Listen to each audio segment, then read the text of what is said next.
இதுவரைக்கும் டெக்டாக் தமிழ் சேனலுக்கு நீங்கள் இன்னும் சப்ஸ்கிரைப் பண்ணலாம். கீழே தெரியுற ரெட் கலர் சப்ஸ்கிரைப் பட்டனை கிளிக் பண்ணி சப்ஸ்கிரைப் பண்ணிங்க. பக்கத்துலேயே ஒரு பெல் பட்டன் வரும், அதையும் நீங்கள் கிளிக் பண்ணிட்டேன்னா நான் போகிற வீடியோஸின் அப்டேட் உங்களுக்கு வந்துகிட்டே இருக்கும். வாங்க வீடியோக்குள்ளே போகலாம். ஹலோ ஃப்ரெண்ட்ஸ், இந்த வீடியோவில் நம்ம என்ன பார்க்க போகிறோம்னா, உங்களுடைய பென்ட்ரைவ் கரப்ட் ஆயிடுச்சுன்னா அதை எப்படி ரெக்கவர் பண்ணதை பற்றி தான் பார்க்க போகிறோம்.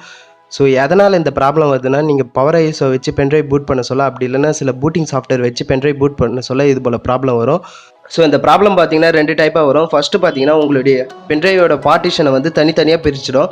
ஸோ செகண்ட் பார்த்தீங்கன்னா உங்களுடைய பென்ட்ரைவ் ஒரிஜினல் சைஸ்லேருந்து கம்மியான சைஸ்க்கு மாற்றிடும். எக்ஸாம்பிளுக்கு பார்த்தீங்கன்னா ஒரு 16 GB பென்ட்ரைவ் வந்து ஒரு 4 GB இல்லைனா 2 MB மாற்றிடும். ஸோ இதை எப்படி ரெக்கவர் பண்ணதை பற்றி தான் இந்த வீடியோவில் பார்ப்போம். ஸோ இந்த ப்ராப்ளம் பார்த்தீங்கன்னா எனக்கு நிறைய டைம் வந்திருக்கு. ஸோ என்னுடைய பென்ட்ரைவ் பார்த்தீங்கன்னா இப்போ இன்சர்ட் பண்ணி காமிக்கிறேன்.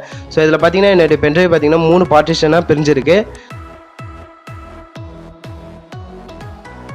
ஸோ நான் இதே சேம் பென்ட்ரைவை விண்டோஸ் 7ல் இன்சர்ட் பண்ணி காமிக்கிறேன். ஸோ இதில் பார்த்தீங்கன்னா என்னுடைய பென்ட்ரைவ் பார்த்தீங்கன்னா 16 GB, இதில் பார்த்தீங்கன்னா வெறும் 4 GB தான் காமிக்குது. ஸோ இந்த ப்ராப்ளத்தையும் ஈஸியாகவே சரி பண்ணலாம். ஸோ இந்த மெத்தடுக்கு பார்த்தீங்கன்னா உங்களுடைய பென்ட்ரைவ் வந்து கம்ப்யூட்டரில் காமிக்கணும். ஸோ சுத்தமாக காமிக்காத பென்ட்ரைவ்க்கு வந்து இந்த மெத்தட் ஒர்க் ஆகாது. ஸோ இந்த ப்ராப்ளத்தை வந்து நம்ம CMD வழியாக தான் சரி பண்ண போகிறோம். ஸோ இதில் யூஸ் பண்ணிக்கிற கோடெலாம் நான் டிஸ்கிரிப்ஷனில் கொடுத்துருக்கேன். ஸோ தேவைப்படுறவங்க யூஸ் பண்ணிக்கோங்க.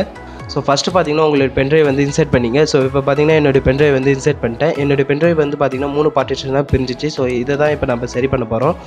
ஸோ செகண்ட் பார்த்தீங்கன்னா Start+R வந்து அட் அ டைம் ப்ரெஸ் பண்ணுங்கள். ஸோ இப்போ பார்த்தீங்கன்னா ப்ரெஸ் பண்ணிட்டேன்னா 2ன்னு சொல்லிட்டு ஒரு விண்டோ ஓப்பன் ஆகும். இதில் வந்து பார்த்தீங்கன்னா CMDன்னு டைப் பண்ணி என்ட்ரு கொடுங்க. ஸோ என்ட்ரு கொடுத்துட்ட பிறகு வந்து கமெண்ட் ப்ராம்ப்ட் ஓப்பன் ஆகும். ஸோ இதில் பார்த்தீங்கன்னா DISKPARTன்னு சொல்லிட்டு டைப் பண்ணி என்ட்ரு கொடுங்க, ஸ்பேஸ் விடாதீங்க.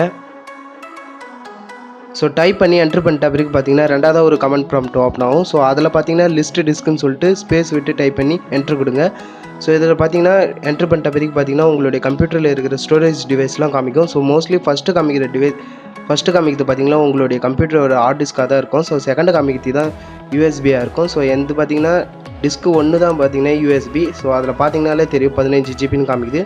ஸோ அதனால் பார்த்தீங்கன்னா நான் செலக்ட் ஸ்பேஸ் டிஸ்க் ஸ்பேஸ் 1ன்னு கொடுத்து இந்த செலக்ட் பண்ணிக்கிறேன்.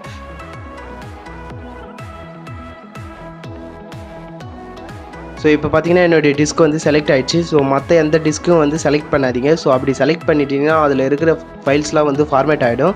ஸோ ரொம்ப கேர்ஃபுல்லாக பண்ணுங்கள். ஸோ அடுத்து பார்த்தீங்கன்னா க்ளீன் சொல்லிட்டு டைப் பண்ணி என்ட்ரு பண்ணுங்கள். ஸோ இப்போ பார்த்தீங்கன்னா நான் டைப் பண்ணி என்ட்ரு பண்ணுறேன். ஸோ அடுத்து பார்த்தீங்கன்னா CREATE ஸ்பேஸ் பார்ட்டிஷன் ஸ்பேஸ் ப்ரைமரின்னு சொல்லிட்டு டைப் பண்ணி என்ட்ரு பண்ணுங்கள்.